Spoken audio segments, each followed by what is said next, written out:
प्रधानमंत्री ऋण मोचन की योजना से लेकर के प्रधानमंत्री किसान सम्मान निधि की योजना तक हर एक क्षेत्र में आज किसान को डीबीटी के माध्यम से धनराशि जाती।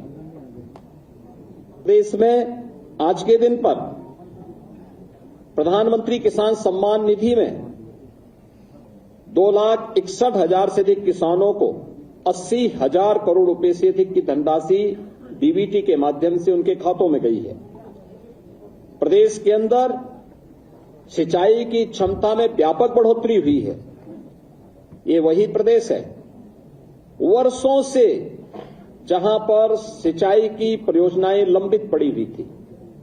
अर्जुन सहायक हो, बाणसागर हो, सरयू नहर राष्ट्रीय परियोजना हो, 40 वर्षों से योजनाएं लंबित पड़ी हुई थी। इस दौरान इन 8 वर्ष के अंदर प्रदेश सरकार ने, डबल इंजन की सरकार ने प्रधानमंत्री कृषि सिंचाई योजना का सहयोग लेकर के इन सभी परियोजनाओं को पूर्ण किया। लगभग 23 लाख हेक्टेयर की अतिरिक्त सिंचाई की सुविधा उत्तर प्रदेश के अन्नदाता किसानों को दी। प्रदेश के अंदर कृषि विज्ञान केंद्र स्थापित कराए। प्रदेश के अंदर कृषि विश्वविद्यालयों का उन्नयन किया। एक नए कृषि विश्वविद्यालय की स्थापना के लिए और 20 नए कृषि विज्ञान केंद्रों को उस सेंटर ऑफ एक्सीलेंस स्थापित करने की दिशा में कार्य प्रारंभ किए। टेक्नोलॉजी मिली, अच्छे बीज मिले। परिणाम क्या हुआ? धान में, गेहूं में, दलहन में, तिलहन में, श्रीअन्न में, हर एक सेक्टर में उत्तर प्रदेश एक नई स्पीड के साथ आगे बढ़ता हुआ दिखाई दिया। इसकी झलक मैं इसी बात से आपको देता हूं कि उत्तर प्रदेश में 2017 के पहले जो चीनी उद्योग लगभग बंदी के कगार पर था, अनुमान करिए व्यापक आंदोलन चलते थे, किसान अपने खेतों में आग लगाता था। वर्षों तक, जब 2017 में हम लोग आए थे तो 2008-9 से लेकर के 2017 तक गन्ना किसानों का गन्ना मूल्य का हजारों करोड़ रुपया बकाया था चीनी मिलों पर। सरकारें चीनी मिलों को औने पौने दाम पे बिक रही थी। आज भी माननीय उच्चतम न्यायालय में मामला चल रहा है, लेकिन हमारी सरकार आई, हमने एक भी चीनी मिल को बंद नहीं किया। बंद चीनी मिलों को रिवाइव किया। उत्तर प्रदेश के अंदर इस दौरान हम लोगों ने 3 नई चीनी मिलों की स्थापना की, 6 चीनी मिलों की पुनर्संचालन की कार्रवाई की, 38 चीनी मिलों का विस्तार किया और वर्तमान में 122 चीनी मिलें प्रदेश के अंदर क्रियाशील हैं।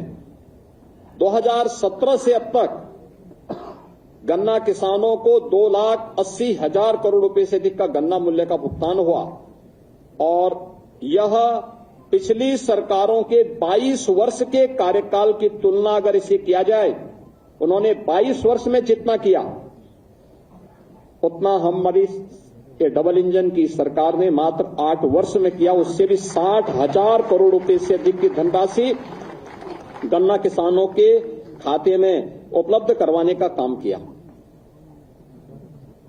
इथेनॉल के नए प्लांट लगाए। 2017 तक केवल 42 करोड़ लीटर इथेनॉल का उत्पादन उत्तर प्रदेश में होता था। आज के दिन पर यह 177 करोड़ लीटर इथेनॉल का उत्पादन उत्तर प्रदेश के अंदर हो रहा है, जिससे अन्नदाता किसानों को सर्वाधिक लाभ हो रहा है। इसी प्रकार से चाहे गन्ना उत्पादन में, चाहे वह खाद्यान्न उत्पादन में हो या फिर फल एवं सब्जी के उत्पादन में भी आज उत्तर प्रदेश नंबर 1 पर फिर से आया है और उत्तर प्रदेश के अन्नदाता किसानों के जीवन में व्यापक परिवर्तन देखने को मिला है। पीएम कुसुम योजना के अंतर्गत सोलर पैनल लगा करके प्रदेश के अंदर लगभग 86,000 अन्नदाता किसानों के जीवन में व्यापक परिवर्तन का काम किया गया। तो 14 लाख निजी नलकूप को भी विद्युत की मुफ्त व्यवस्था देकर के अन्नदाता किसानों की आमदनी को बढ़ाने में सरकार ने योगदान दिया और परिणाम है कि इस दौरान अगर आप देखें 2012 से 17 के बीच बिचौलियों के द्वारा तब सरकार करती थी, तब कोई प्रोक्योरमेंट सेंटर सरकार के द्वारा नहीं लगाए जाते थे।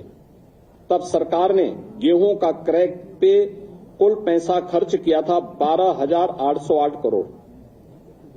ये पैसा अन्नदाता किसान के पास नहीं, बिचौलियों के पास गया था। और 17 से लेकर के 23-24 के बीच में सरकार ने जो गेहूं क्रय पर धनराशि खर्च की है, इसमें 2.5 यानी इससे लगभग 2.5 गुना अधिक हम लोगों ने इसके लिए धनराशि खर्च की है, लोगों को उपलब्ध करवाया है। और इसमें 200 यानी 94 इसमें कुल धनराशि 12,808 करोड़ की तुलना में 43,424 करोड़ रुपए यानी 3.5 गुना अधिक भुगतान अन्नदाता किसानों को सीधे प्रोक्योरमेंट के केंद्र के माध्यम से हम लोगों ने अन्नदाता किसानों के लिए किया है। ऐसे धान के क्रय में भी 12 से 17 के बीच 17,190 करोड़ रुपए का कुल भुगतान बिचौलियों को हो पाया था, क्योंकि किसान सरकार के तत्कालीन सरकार के एजेंडे में कहीं नहीं था। इस दौरान 2017 से लेकर 2024 के बीच सरकार ने 5 गुना अधिक यानी 88,746 करोड़ रुपए का धान का मूल्य डीबीटी के माध्यम से अन्नदाता किसानों के खाते में करने का काम किया। प्रदेश के अंदर 32 लाख हेक्टेयर से अधिक भूमि को बाढ़ से बचाव करने में सरकार ने सफलता प्राप्त की है। और मुख्यमंत्री कृषक दुर्घटना बीमा के अंतर्गत हर अन्नदाता किसान को, उनके परिवार के सदस्यों को, बटाईदार को भी हम लोगों ने 5 लाख रुपए की सुरक्षा बीमा का कवर किया कि अगर कभी बाढ़ से, आकाशीय बिजली से या किसी अन्य दुर्घटना से, एक्सीडेंट से या वन्य जीव संघर्ष में उनकी दुखद मौत होती है तो सरकार इसके लिए उन्हें 5 लाख रुपए की एक सुरक्षा बीमा का कवर भी देगी। और आज हम लोग लगातार इस योजना के माध्यम से प्रदेश के सभी किसानों को आच्छादित किए हुए हैं। तो इस दौरान प्रदेश के अंदर निराश्रित गोवंश की समस्या का समाधान करने में भी ये डबल इंजन की सरकार को सफलता प्राप्त हुई, जिसमें 7,700 से अधिक गौआश्रय स्थल के माध्यम से 12,50,000 से अधिक गोवंश का संरक्षण सरकार अपने स्तर पर कर रही है। और सहभागिता योजना के माध्यम से 1,05,000 पशुपालकों को 1,63,000 से अधिक गोवंश उनकी सुपुर्दगी में दिया गया है, जिसमें प्रति गोवंश प्रति माह अन्नदाता किसान को सरकार 1,500 रुपए का भुगतान करती है एक गोवंश के लिए। और इसी प्रकार से कुपोषित परिवारों को भी 10,000 गोवंश देने का काम सरकार ने इस दौरान किया है। उन्हें भी ये राशि हम उपलब्ध करवाते हैं। मित्रों, 2017 के पहले प्रदेश की कानून व्यवस्था की स्थिति आप सबके सामने है। हर व्यक्ति जानता है, हर दूसरे तीसरे दिन एक दंगा होता था, न बेटी सुरक्षित थी, न व्यापारी सुरक्षित था। प्रदेश के बारे में लोगों की परसेप्शन का अंदाजा इसी से लगाया जा सकता था कि हमारा युवा अपनी पहचान के लिए मोहताज होता था। आज कानून व्यवस्था में उत्तर प्रदेश ने एक लंबी छलांग लगाई और महाकुंभ प्रयागराज इसका उदाहरण है। 45 दिनों के इस महाआयोजन में कोई छेड़छाड़ की घटना नहीं, कोई लूटपाट की घटना नहीं, कोई अपहरण की घटना नहीं, कोई भी ऐसी घटना नहीं जिससे आने वाले श्रद्धालुओं को किसी भी प्रकार का कोई असंतोष का भाव पैदा करने का अवसर प्राप्त हुआ हो।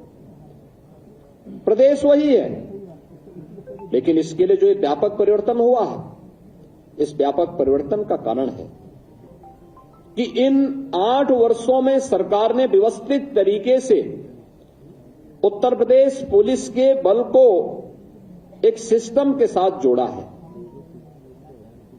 आप अनुमान करिए, अब तक उत्तर प्रदेश पुलिस बल में पिछले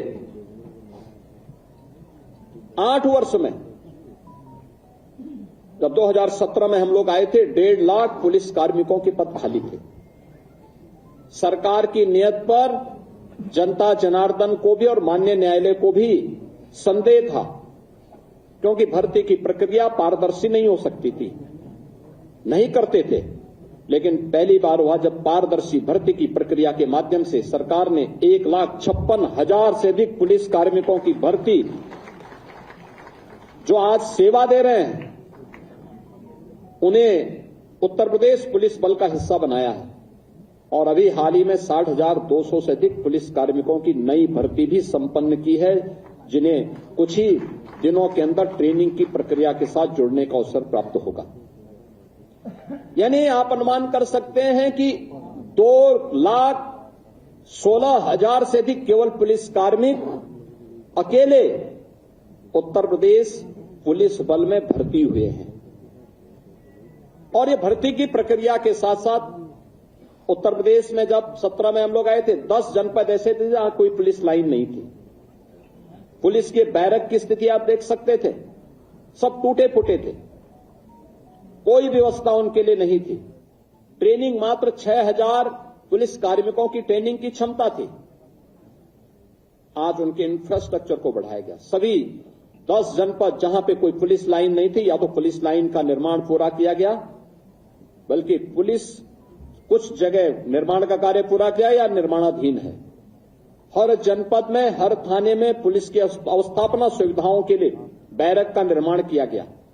पुलिस की ट्रेनिंग क्षमता को कई गुना बढ़ाया गया। जिस प्रदेश में मात्र 6,000 पुलिस कार्मिकों की ट्रेनिंग हो सकती थी, पहली बार होगा और उत्तर प्रदेश देश का पहला राज्य होगा जो 60,244 पुलिस कार्मिकों की एक साथ ट्रेनिंग कराने जा रहा है। एक साथ ट्रेनिंग कराने जा रहा है, और ये प्रदेश के अंदर ही ट्रेनिंग होने जा रही है। ऐसा भी नहीं कि हम कहीं दूसरे राज्यों में या कहीं अन्य जगह भेज रहे हैं। ये अपने आप में उत्तर प्रदेश सरकार के द्वारा उठाए गए उन कदमों का परिणाम है, जो पिछले कुछ समय के अंदर हम लोगों को देखने को मिला है। और परिणाम आपके सामने है। एनसीआरबी की जो रिपोर्ट है, कितना परिवर्तन आया है, ये आप सबके सामने है। पिछली सरकारों ने दंगाइयों के काल के रूप में जाने जाने वाली पीएसी की 54 कंपनियों को समाप्त कर दिया था।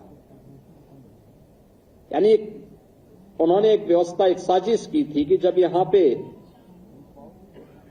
पीएसी ही नहीं रहेगी, तो फिर इसके बाद दंगाइयों को खुली छूट मिल जाएगी। हमारी सरकार आई, हमने इन सभी कंपनियों को फिर से बहाल किया, बल्कि महिला बटालियन की 3 महिला नई बटालियन भी गठित की।